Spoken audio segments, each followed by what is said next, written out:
பிப்ரவரி 26 புனித மெக்டில்ட்.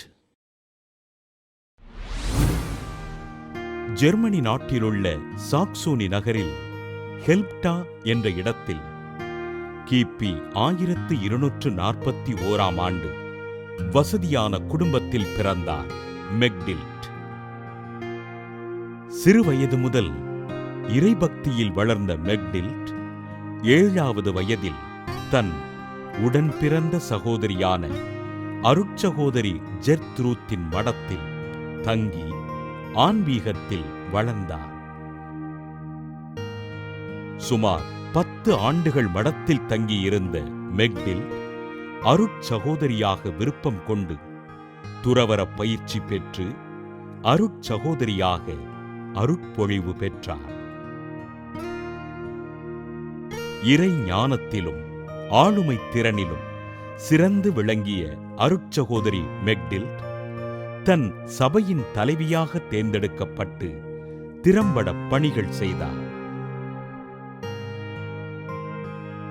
இசையில் ஆர்வம் நிறைந்த மெக்டில்ட் பாடல் குழுவினருக்கு பயிற்சி அளித்து திரு இசையின் மூலம் ஆண்டவரை புகழ்ந்து பாடினார். ஜெபத்தில் வேரூன்றி தாழ்ச்சியினை தனது வாழ்வாக கொண்டு வாழ்ந்த மெக்டில்ட்டுக்கு ஆண்டவர் பல முறைகள் காட்சியளித்து வெளிப்பாடுகளை அருளினார்.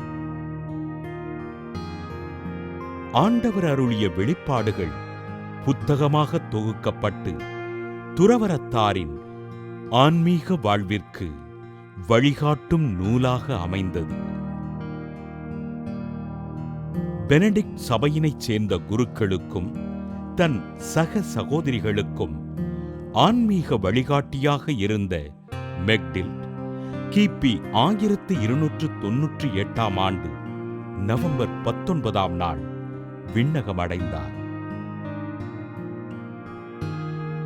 உறுதிமிக்க விசுவாசத்தோடு ஆண்டவரை புகழ்ந்து பாடி அவர் பணி செய்த அருட்சகோதரி மெக்டில்ட் திருச்சபையினால் புனிதராக உயர்த்தப்பட்டார். புனித மெக்டில்ட் திருவிழாவினை கொண்டாடுகின்ற நாம் திருவழிபாடுகளில் உதவி செய்கின்ற இசையமைப்பாளர்களுக்காகவும் பாடகர்களுக்காகவும் ஜெபிப்போம்.